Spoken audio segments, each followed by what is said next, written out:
Welcome back. You're watching Monday Special. Now, it is a practice that continues to defy many years of exposure to Western civilization that frowns on it as a rather vestige of backwardness and as an antithesis to the essence of a civilized man. To the many supporters of polygamy, however, its endurance is a testimony to its necessity and deep roots in practicality. It has successfully resisted the sustained onslaught of not only Western education and culture, but also a vocal local religious and legal opposition. Also known as plural marriage, polygamy is defined as the practice or custom of having more than one spouse. It especially refers to men marrying more than one woman.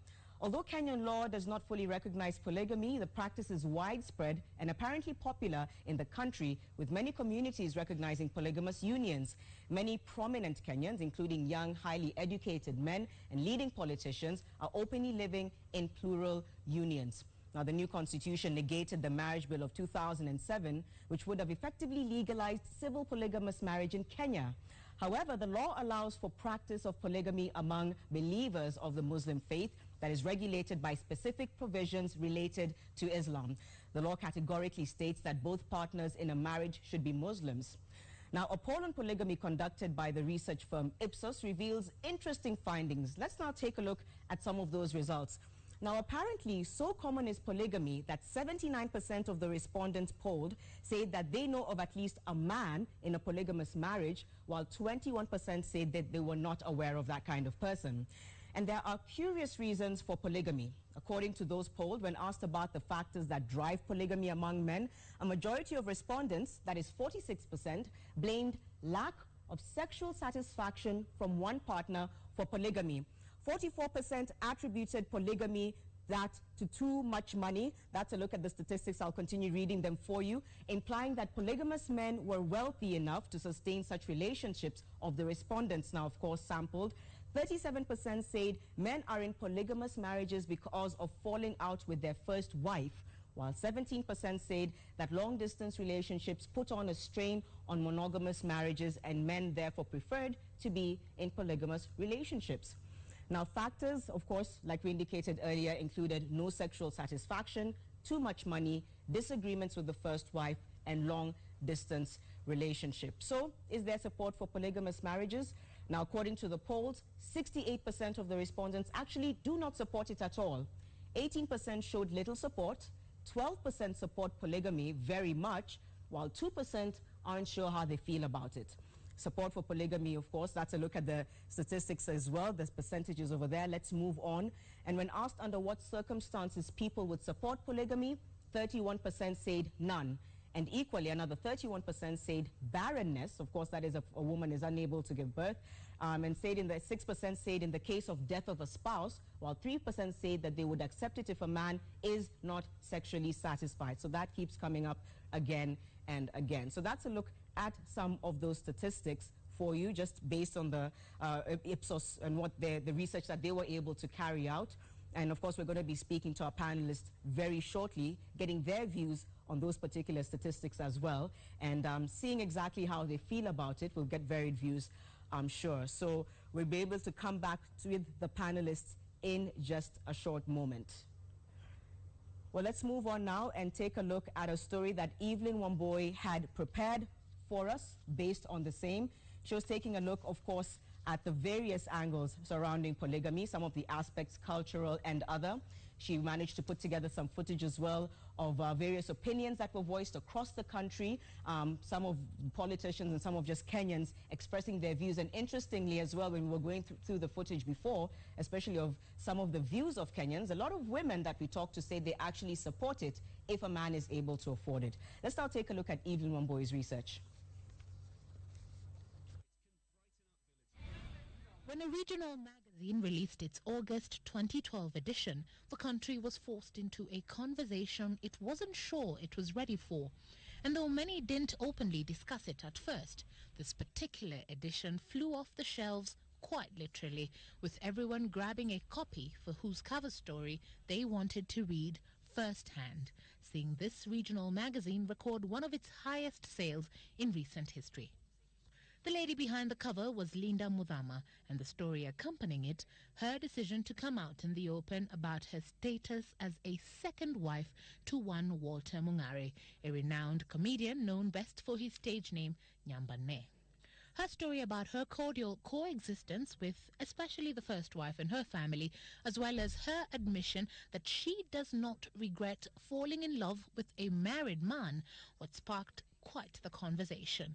The social media was especially unforgiving, with many pointing an accusing finger at her for what they say was, quote, breaking up a family, end quote. Her story, however, popped open a subject many openly condemn, but whose repercussions are known and or seen openly.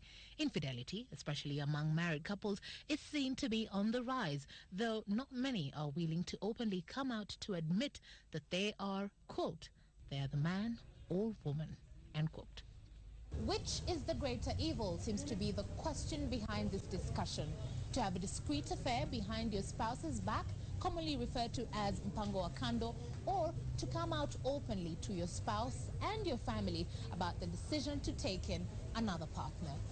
The most fundamental issue is the socio-economic factors. Can you really afford to have more women and accord them the equal status? Mambo ya polygamy mimi naona ni sawa. Manake wanawake wako wengi lakini hatuko desperate. Ni vile tu wanaume hawaridhiki ndani ya nyumba zao.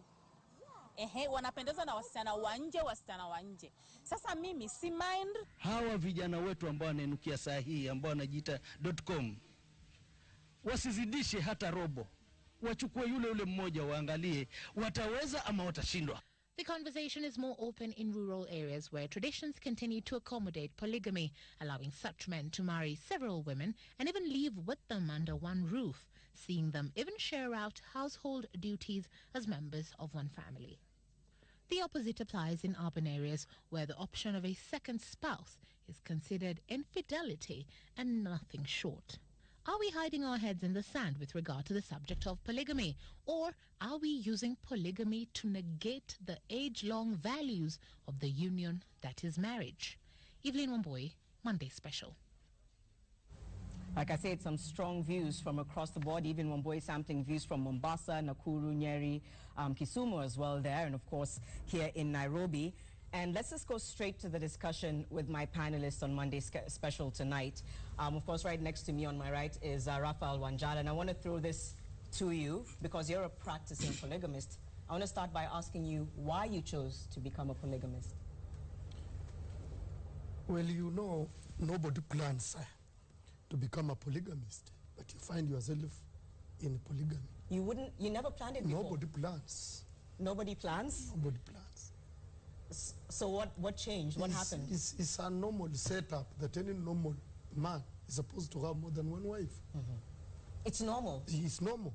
Do you agree with any of the reasons given? They said lack of sexual satisfaction, too much money. Do you agree with any of those views? Are you party to any one of those views as well? No, it depends with the self-opinion. Okay. So why did you do it? I did it because I have to do it as a man to be recognized in the community and as a leader. You know now when you lead, you must start from your family, from your home. And anybody who is married to only one wife may not be a good leader naturally, even when you see the way they conduct their business. Unless that person is coming from a polygamous family, you will see that difference in their management of things. Okay, before we go especially the political life or leadership life. Before we go to Abdul Badid, I want to hear the views from some of our other panelists. Jennifer Carino, of course, an author, motivational speaker, and also talks about marriage very passionately. What do you have to say about Raphael Wanjala's comments that if a man marries one woman, he's not a leader? Well, I hear him when he talks about leadership, because you gain a lot of leadership skills by practicing it at home, because it's difficult enough having one wife. So if you have 2, 3 wives and you are managing them, it simply says you're a good leader. But when it comes to polygamy, that's a totally different story. it has been the practice for many years. And even in the olden days, polygamy was there. You practice polygamy because it is cultural, because it is a religious value, or because it is a choice. For him, it's a choice. And it seems to me it is an obvious choice. Almost like it was a no-brainer. Yes. Again, I want to rope you in. And speaking to you earlier, you were averse to it. You said that you witnessed it when you were growing up, and it's not something that you'd like to encourage in society. Tell us why. Actually, it is something that I would not like to encourage it, because like my uncle was a polygamist, and it's like polygamist has lost its meaning these days, because my cousins were not able to go to school. My uncle married up to more than 30 wives, and for the first marriage, the first wife, when the first wife passed away, up to today we have never known where our aunt was buried. And when we tried to demand for it, we couldn't get some answers. Okay, so you feel it destabilizes the family? The family. Right. And it denies even the children and to get their own basic rights. Yeah, because like my cousins, the one who went to the school to the highest was only class 8, but all the rest reached class 2, class 3. They never went to school, and their father was somebody who was working in a very big position, but he was not able to take care of his own family. Okay, so it's a lack of finances. Mr. Abdul-Badid, I want to bring you in right now, and perhaps the first thing I can ask you is, how does polygamy work in Islam? Maybe paint that picture for us in case there's any misconceptions. Well, it is a divinely permissible thing. If you do it, then you are not sinning. That is one major thing that really psychologically gives a person the go-ahead. But in Islam, polygamy was permitted and accepted on conditions, especially where people went for a war, defensive, and then 100 men died. So the outcome is when we come back to the community, 100 women are widowed, children are orphans. So what is the solution? Then it has been permitted. Those men who can really maintain justice. You don't marry 2 or 3 and then you forget about some. If you have that shock absorber and you have that stamina to take care of the wife that you are married to and her children, and assist a social problem where extra women have problems, orphans have to be taken care of. Now you can go an extra mile. Okay. If you cannot be just, then don't. Then don't. May I ask how many wives you have? I have 3. 3 wives. Yes. Had you always thought that you were going to be a polygamist? Was it something that you had known from a long time ago? Was it something that kind of came to you? I knew that it was conditional and permissible, but what took me to adding wives was really circumstantial. Okay. Yeah. How so? Well, I married the 3rd wife because I needed a tough secretary for my political reasons. Oh, so it's and you know, it was tedious. We were supposed to do extra things. We stay up to 2 in the night in the office because we were beating deadlines. So imagine I stay with you in the office up to 2 and I'm not sick. Wrong things will happen. So when she volunteered to help me, yes, I just suggested, why don't I, you know, in Matthew 5:27, Jesus says, don't even look at a woman. Don't look at a woman lustfully. Yeah. And, you know, in a culture where women expose the part of their bodies, you know, is a cultural thing, whether Western or whatever, then you are tempted. Okay. Now, to avoid going contrary to what your God wants, and having an option, or it is a permissible thing, we discussed, and it was just an easy thing. And we added. Would you marry another woman? Would you add another wife?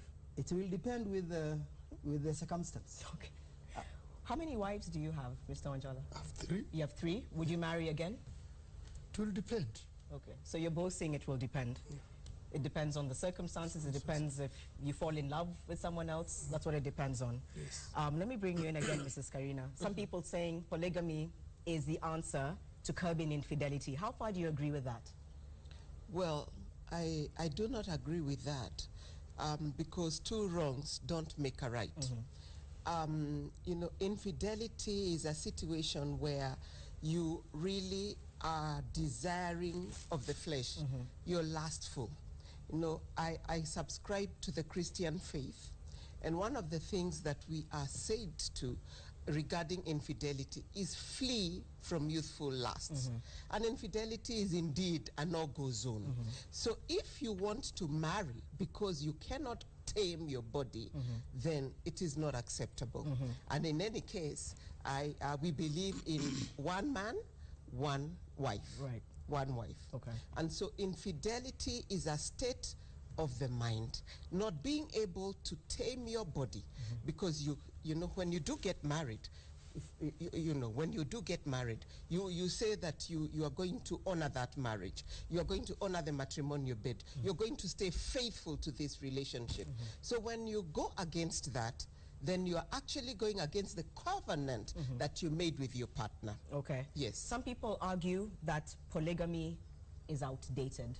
They say that it's something of the past, that it doesn't hold any relevance to society nowadays, and people should stick to the one man, one woman rule. What would you say about that? Why do they is outdated and women and men are being born on daily basis? Life must continue. Yeah. There's also the argument that some wives don't get equal treatment in a polygamous marriage. So I'd like to start by asking you before I move to Mr. Dida. Is that something that you struggle with? How do you manage to love them all the same, to take care of them all the same, afford their expenses all the same? Actually, in polygamy, there is management. Again, must be involved very much. Love and management. You see, for monogamy, it's just love. And that is why most of things go wrong. Because there has to be management. The man yes. A man has to manage a woman? Yes. Okay.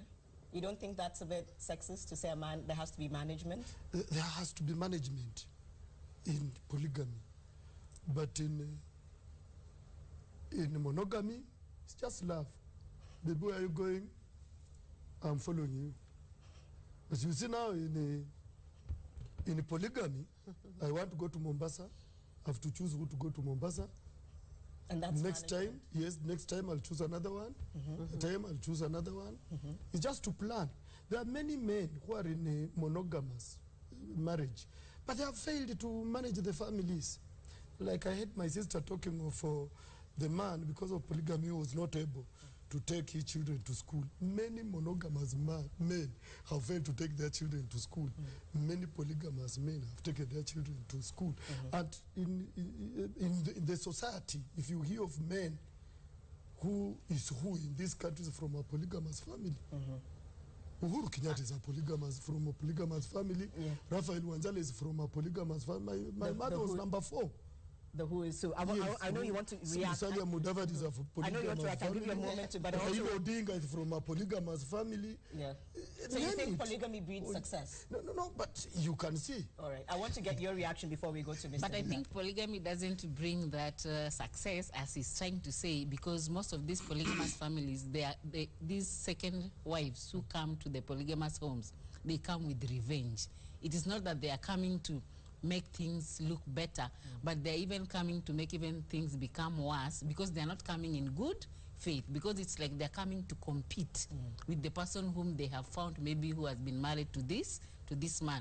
So instead of even bringing that respect that is there, instead it is hatred. So you even find the children who are there are being abused. They don't get what is desired to them. So it's fine that it forces this man to choose between this first wife and the second wife. So you find that this second wife is being given more time than the first wife. And that's what you witnessed? Yes. Okay. Allow me to respond to that. Okay. Briefly, then we bring you. Yes. What I want to say is that wealth attracts polygamy. Generally, you will not find a poor man marrying another wife, but wealth attracts polygamy. Now, how does it happen? Girls want to come in and be married to that man who is poor. If Wanjala was a poor man I doubt there would be another woman interested in being married in that home. And so wealth is a key factor for the attraction of polygamy. Okay. Yes. So that's You know, if we handle this issue and from the women perspective, if women were to give marks to polygamy, they will have given it 0. If those are married women, yeah? If ladies who want to marry but are looking for noble people who are asked to give marks, they will have given 14%. If a religious group will have been asked to give some marks, they will have given below average. And if you meet a spiritual person, a spiritual group, you know, this is where you want to share. This is sharing. The man is married, given a mandate to marry one wife. And here there are problems. If you look at, there is what we call the Abrahamic religions, Christianity, Islam, Judaism. The mighty prophet Abraham married the second wife following an advice from his first wife. Because she could not bear children, and they were old, they're approaching, so she just suggested, you know, she was human, she was a true altruist. Why don't you try the lady here? You know, that is spiritual. When you look at Jacob and you know what you did and all this. So the issue is, if you ask any group, if somebody has tested polygamy and was failed, could not manage, then he can use, it is outdated, it is like this. Basically, I just see it as a necessary a circumstantial thing. If you go to a doctor, a patient, number one, will be told, take this before meals. Take this before meals. Patient number two will be told, take this after you have eaten meals. So I liked the Malaysian system of polygamy. And a friend of mine, who was a university lecturer, told me he had an interest. He developed an interest with his research assistant. So what they do in Malaysia, you go to the court. And you say, I'm married and have an interest in so and so. So the court will investigate. They will look at your wealth. They will look at... To vet you. Yes, they will vet you, go through a lot of procedures. And when they feel that this is a condition, then they... what they do, and they consult the first wife. She may not accept, and then a guidance and counseling session is prescribed, because it's something that economically, socially can help. So it all depends with how much you are spiritual, how much you want to help, but generally you're not sinning. It is not a wrong thing in all religions. Do you take the same views? Because he's also bringing it from sort of like a religious perspective. And let me say that life has to be culturally relevant, you know, for today. And when we look at Kenya, Africa, or the world today, we are talking about equal opportunity for both women and for men. And empowerment is there. Now, why did women come in as second, third, fourth wives? Because of poverty, because of the wealth they are searching, because a woman had no social standing if she was not married. Today, you do not need to be married to have social standing. You also do not need to be married to have wealth. You can create wealth as a single woman. Now, a single woman had no place in those days. And it's good to look and see why polygamy then, because there was no labor. People needed a lot of children and a lot of wives to be able to take care of their wealth. People needed to have more children because of the diseases that were there and the famine, that you may lose all your family, but somebody is going to be left alive. There were reasons why this was happening. Today, when you look at an average woman, they are empowered. If you're not in poverty, polygamy is not going to be your portion. It will only be in your portion because you are desiring to be dependent on someone. And I'll tell you one thing. If we are talking about polygamy where we begin the marriage 3 wives, then I can say this is fair. Because what happens, you begin with your first wife. You take a journey, investing emotionally, intellectually, financially, and then down the line when you've made it, somebody wants to come and share in a cake they were not there preparing. I'm going to have to, I'll give you a minute because we have to take a short break, and I can see everyone has a response to that. This is the culture where spirit, where you have to be spiritual, where you need to, you have the bonus. You know, it is God watching over us. 100 years ago, we were not here. And 100 years to come, we will not be here. We are on a journey. You struggle to come up with a lot of developments. Somebody comes to eat the cake. So by, you know, this charity. Good. This charity. Here. Have ever heard of social corporate responsibility? Yeah. You don't need to adapt everybody and bring them to your house. You can be able to pay school fees for children. You can be able to support someone who's a widow, and you're doing a good thing. We don't bring everybody on board, but what we are saying is every man to take care of 3. Oh, right. Yeah. I'm not bringing anybody into my house. Mheshimiwa takes care of 3. Your husband takes care of 3. So that's what you're saying. That's his suggestion. Koinange will be cleared. Koinange will be cleared. Right now we can go. If you came to Western Province, there are no chokoras, but you will find chokoras in Central Province, Nairobi, because of these people have eroded their culture. They want to embrace the Western culture. And Madam, we can say we are living a civilized society. My wife is one. I'm happy. But do you know that in big offices in Nairobi, the sanitary system is blocked by condoms?